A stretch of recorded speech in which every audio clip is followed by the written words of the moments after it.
Let's go. Illinois is going to the Elite Eight for the first time since 2005. Illini fans, it happened. We were on the edge of our seat. It finally happened. It was not pretty. They got it done. This is exactly the type of thing that we've been waiting for since 2005. We were 14, 15 years old at the time. It finally happened. This game came out the edge of our seat. Illinois actually tried to lose the game, but it happened. We have to accept it. This is March Madness. We have to accept that games are going to be like this. We're not going to blow out every team, but it happened. We're there. We're going to the Elite Eight. Illinois is back, baby. All you Illini, you Brad Underwood haters, sit your asses down in a chair. Never watch another Illinois basketball game if you wanted him fired. Sit down, shut up, never speak again. Don't talk about sports. Don't talk about Illinois basketball ever again. This guy just helped the team get to an Elite Eight. We're here to talk about it. We're going to be all over the place. If you can't tell, I am super, super excited. This is a fun time to be an Illinois basketball fan. I know who they have to play next. We'll worry about that at a later date. But let's talk about the game, how we got here. Just an incredible... It was a stressful game if you're an Illinois fan, but from an overall game perspective, it was a great game to watch. And I said that in the pregame, that this would be one of the best games that we had. Now, there was another good game with Alabama and North Carolina, but I also said this would be one of the best games. This would be one of the best games. And everything that could, things were going wrong in the second half. Illinois seemed like they wanted to lose in the second half, but we're going to take a deep breath here. And we're going to try to discuss the game, how Illinois got here, what happened, how did they lead to this, but they made it. Brad Underwood haters, don't even watch this. Actually, I want you to watch this so you could eat some crow and talk about how you wanted him fired. He only yells at players. They want to transfer because they don't want to play for him. All that stuff that is idiotic. Sit down. Just sit down. Don't speak anymore. Just don't talk. Okay. Whew. We got through that part. Let's talk about the game. Illinois comes away with the win, 72-69. It was 72-67. Iowa State makes a literally last 0.2 second shot. They made it, whatever. It's this comment right here, Luke Goody was clutch in the last moments, absolutely. And we're going to get to that, but man, man, it seemed like in the second half, it seemed like Illinois was like, we're done. We're not going to do this again. Did anybody else get that vibe that is watching right now? Because right now we're live on YouTube and live on Facebook and Twitter. I don't know if anybody else had those vibes. I certainly had those vibes. I'm going to discuss how they got the game. One, talk about things that I said in the pregame that kind of came to fruition in this game. Illinois gets the win 72-69. Iowa State played very well in the second half. That was the Iowa State that I was kind of afraid of to see the entire game. But let's talk about it. I was worried when Illinois had, they had about 30 points. They had 36 points at halftime. It's 36-26. You're up by 10. It felt like they could have been up by more. Let's just immediately talk about the issue at hand here. Was the free throws. 15 of 29 for free throws, 51%. I am a huge Shaquille O'Neal fan, but it felt like Shaquille O'Neal just came in and said, hey, guys, let me show you how to shoot some free throws. And I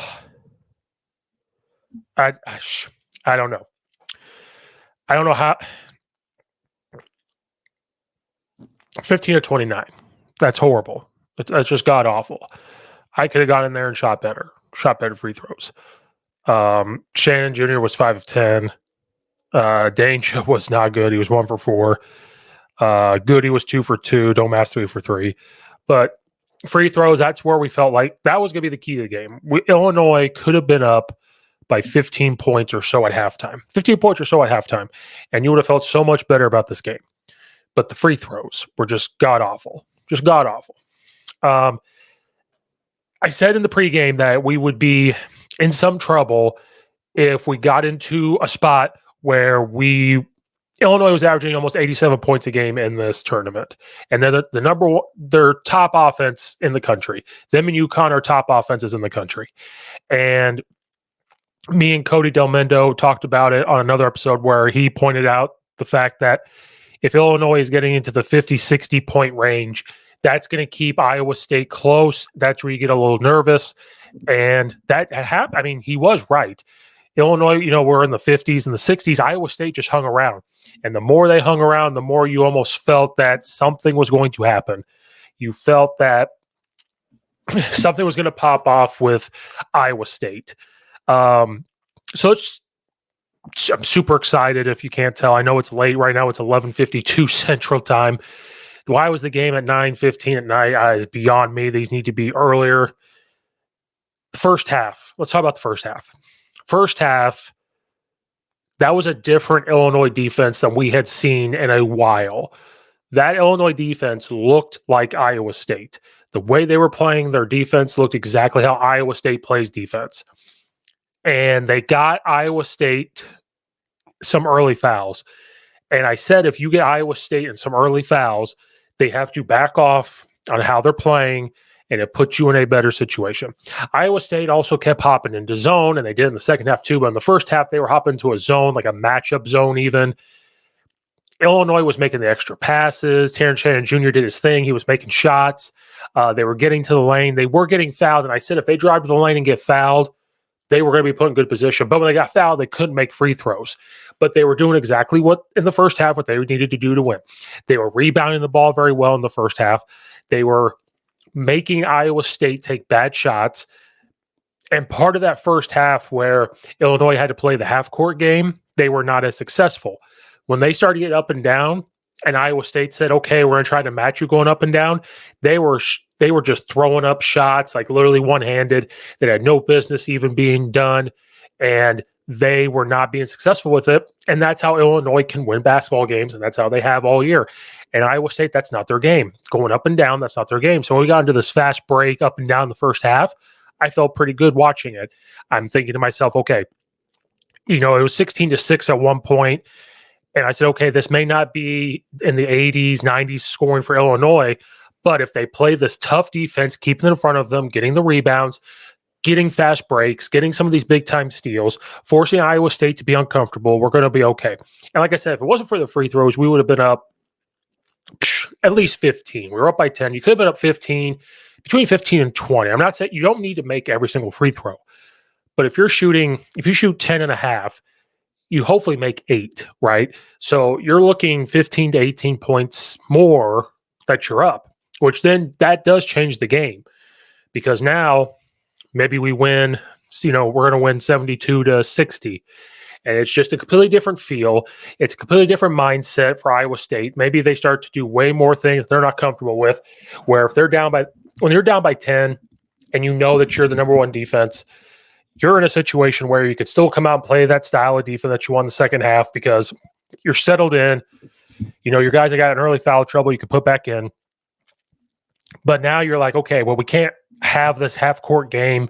We have to get up and down, and that's just not what they do. So the first half, I thought Illinois, besides the free throws, they looked pretty good. And you're watching it feeling pretty good about ourselves. And if we can keep that mindset, that aggressiveness, we're going to be fine. We weren't hitting, we were settling for threes.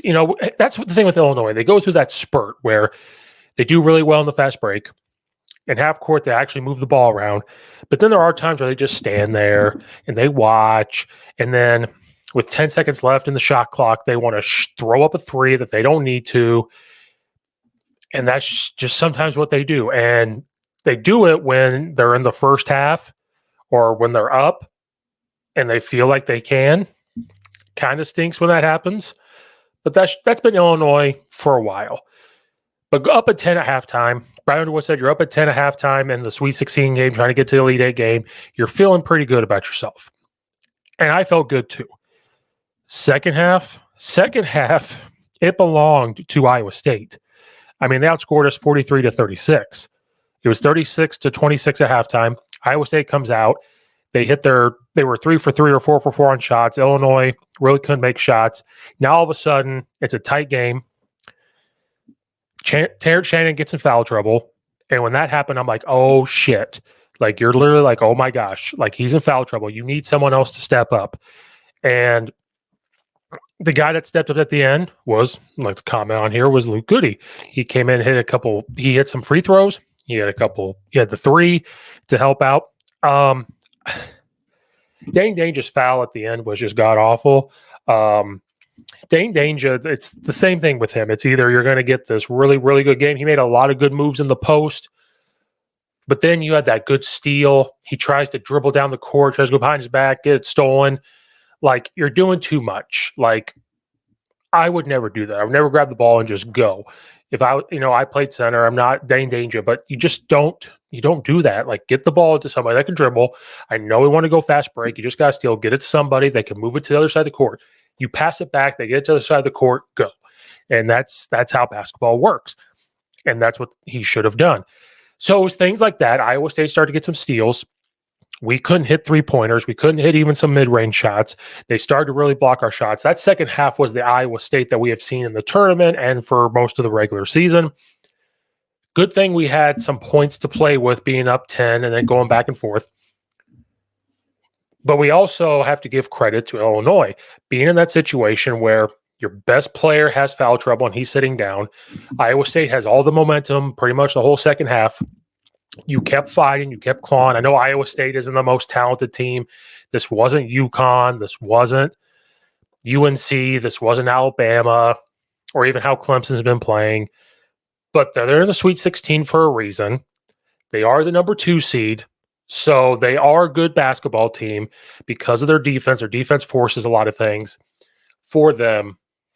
I mean, for Illinois to battle through the foul trouble there, to battle through not making shots, to battle Iowa State coming down and actually hitting shots that are fast break, to fight through that, you have to give Illinois credit. You have to give them a lot of credit. Coleman Hawkins made a couple big shots. Luke Goody made a couple big shots. The other thing I got to give Illinois credit for is Iowa State had a really good game plan for what Illinois is. When you look at Illinois, it's who do you take away? Do you want to take Terrence Shannon Jr. away? Do you want to take Domask away? Do you want to take Coleman Hawkins away? Like, there are things there that you have to make a decision on. They made a decision that you just want to slow down Terrence Shannon. You want to be physical with him. Maybe you wear him down because he never comes out of the game. If you can get him into foul trouble, which they did, that's probably part of their game plan. Their big game plan was Domask. They had to take him away, right? And he only had 2 made baskets. He had 7 points. Why is that a big deal to take him away? Because if you watch the tournament and in the Big Ten tournament, I called it in the pregame big booty ball. Like, they're going to isolate him. They're going to post him up because he can post up. He can get to the basket. He can turn around and hit shots. He is a good passer. What did they do to him? And to a lot of people, when they got not just the corner, but even down in the short corner, Iowa State wanted to trap. And in the first half, Illinois did a very good job once they settled in to pass it out, make the extra passes, get to the rim, or they made the shots. Second half, they continued it. They did not tear away from that, but they were more aggressive on the backside to not allow all those extra passes. They were in better position for it. Because believe it or not, even though Terrence Shannon is the best player, that offense can run through Domask when you want to post up. And, people can say Brad Underwood didn't adjust to it very well. They can say whatever they want. He continued to try to do it in the second half because you're making Iowa State make a decision. Okay, they got out of it in the first half. Maybe they're not going to do it in the second half. you don't just abandon everything. It's kind of like in football, right? In football, you could call a play, defense stops it. You call it again 2 plays later, they stop it. Or maybe you're calling it 3 times in a row from different formations. What do all of us coaches do? Well, we can't run it. We can't run it. We can't run it. We can't run it. Or do you that's just dumb, because when you look at like a wing T team, they're going to keep running the same plays over and over and over again, and finally one breaks. Guys that run inside zone, they keep running it, it breaks. Basketball, keep going that way, because if he starts making shots, now they really got to adjust. It really would open up somebody else. And that's why Brad Underwood trusts his guys. He wants to be physical. He doesn't want to put any doubt or fear into the players. And that's what they did. They still tried to go to Domask. Terrence Shannon did his thing with 29 points. I mean, I don't know who's going to stop him. Coleman Hawkins, had 12. So, I mean, that's just what Illinois is. And there was never real panic. Like, I was panicking more than they were. Like, I was on the edge of my seat and getting very frustrated, and I'm sweating, and I'm, Illinois, it's 30 degrees outside, and I'm sitting here sweating. Like, we as fans were probably way more worried about it than the players were, than he was. So, I mean, the other thing I want to talk about is the refs. I want to know if anybody else noticed how inconsistent these refs were. That foul on Coleman Hawkins, where he's standing, the guy's out of control, spin his back, hit him, and it's a block. They were picking and shoot. Like, these refs probably never worked together. I need to see what conference they were from. But they were very consistent, and I hate having that in any type of game, but especially in like a Sweet 16. Like, you can't have 3 refs calling different things and seeing the game differently. It's just not happening. I don't know. The refs were just. I tweeted a couple times. I said, "Man, these refs are so inconsistent." But I think this can show the battle of Illinois for how bad we play, because we played bad in the second half. I think there was more bad things than there were good things. We turned the ball over more. We rushed on offense. We gave out. We didn't get as many rebounds as I thought we could have. But I think that just shows how confident this team is, how together this team is, and how talented this team is against a team that's very talented on defense to battle. And I keep repeating that, but you have to give Illinois credit. I don't care who you're playing. Battle, especially in this tournament. Yeah, I mean, my mind's racing right now. I want to check out the team stats to let everybody know, so that way you guys don't have to do it. Illinois did out rebound Iowa State 41-37, but a lot of Iowa State's rebounds came in that second half, and a lot of Illinois' came in that first half, I believe. Illinois had 29 defensive rebounds that matched Iowa State's 29 defensive rebounds. Illinois had more offensive rebounds, 12-8, and I think that's because we had a lot of offensive rebounds in the first half. We got a couple big ones in the second from Dane Danger and Coleman Hawkins and Domask. Domask is very sneaky that way. I know at Southern Illinois he was more considered like a shooting guard, but man, that guy can go rebound. Obviously, we talked about his post-up moves. Illinois turned the ball over 12 times. A lot of those turnovers came in the second half. Iowa State turned it over 9 times. But the difference here is, and this is why Illinois is very good at fast breaks, Illinois got 14 points off of those 12 turnovers. They had 14 points off turnovers fast break. They had 17 points off of fast break. Where Iowa State started to really hurt Illinois was points in the paint. They had 32. They shot 81% from the free throw line. You could guess what team that was. Largest lead to Illinois was 13. So this team is just going to battle you. Everything's on the table when it comes to the NCAA tournament, especially when you're in the Sweet 16. Illinois did not shoot the 3 very well, and this is why I did not like seeing Illinois revert back to what they've done, over the past couple years. They were 9 of 29 from 3. They shot 31%, 42% overall, which if you look at the statistics, Iowa State usually holds teams to 42% shooting, so it's pretty average. But Illinois, was making early on shots. But the biggest story, I think, is Illinois' defense in that first half. If they can find a way in the next round in the Elite Eight to play that style of defense and match it with their offense, like if guys could really help out Shannon's going to score 30 points. If he's going to score 30 points, you're put in a great position to win the game. But if they could play that style of defense and play on offense where Domask had an off game. Goody he had a lot of open threes. He could have had way more points if he hits a couple of those threes. Now, he hit them when it counted, but could have hit some. I thought Coleman Hawkins could have scored more. He missed a couple shots. He also settled for a lot of threes that were deep. But, man, you got to love the team.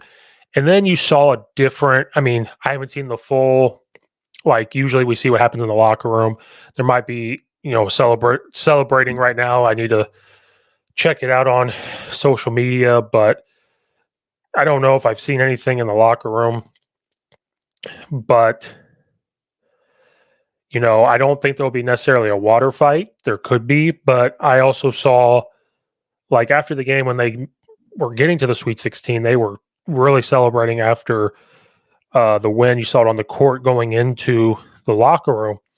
I noticed when they were walking off, they looked mad. They were excited right when it was over. You got guys flexing and chest bumping and stuff. But as they were walking to the locker room, I saw a couple guys, especially like Terrence Shannon Jr., just look pissed. Nope, there's the video. They're doing water fights. That's all right. It just seemed like they were pissed when they walked off.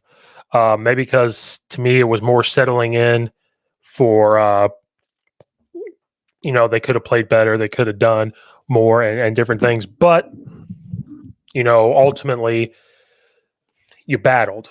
And you battled against number one defense. They had another water fight. So I cannot wait for Purdue Twitter to come out and say, you cannot enjoy a win. You cannot have fun. We have not been here since 2004, 2005, 19 years ago and 18, 19 years ago. Brad Underwood shirtless doing his water fight. That's just awesome. Love it. I'm going to repost it and have some fun. It seemed like they were kind of pissed when they were walking off, but once it settles in that they know they can play better. Man, what a fun team to watch. And I can't wait for Purdue to comment on it, other people to comment on it. You know what? If it works for a team to go in there and have fun like that, especially when nobody thought they were going to be there at the beginning of the year, the stuff going on with Terrence Shannon Jr., people wanting Brad Underwood fired for some reason, if they're going to have fun and celebrate that way, just let them do it. Just let them do it. What's the harm? They're having fun. They're going to leave it all out there. They're going to grind it out or grit it out. Not grind it out. Grit. The new word we need to do is be gritty and grit it out. Grinding's that's just wearing you down. The grind. We all embrace the grind. Ultimately, it was the free throws that hurt us. A little bit of foul trouble. But what a fun game. You could tell I'm winding down from it because I really started recording 3 to 5 minutes, if that, by the time the game was over. So, fun game. They're on to Elite Eight. Their next battle is going to be number 1 seed UConn, the reigning national champion. That looks like they're on a mission. They played very, very well in their game today. So that's going to be the next one, but we'll deal with that when the time comes. They play Saturday. We'll deal with that. Breaking that down at a different time. But I appreciate everybody watching or listening. Make sure you like and subscribe to the YouTube channel. Check out stuff there. Follow it right on Apple and iTunes. Follow at Coach Steve 72 Instagram, the Coach Steve Show Instagram. TikTok, Coach Steve 72 as well.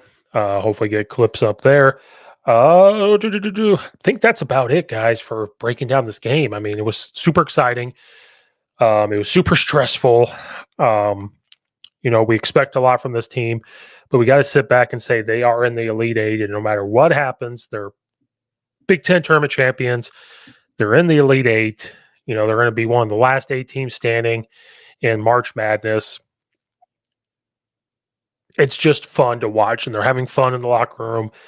They're going to be ready to work tomorrow, and then they're going to go off against UConn on Saturday, and that's going to be a very, very tough game, and we'll deal with that at a later time. But I appreciate anybody that watched or listens. Like and subscribe, Apple Podcast, YouTube, all that good stuff. Check out all the other episodes.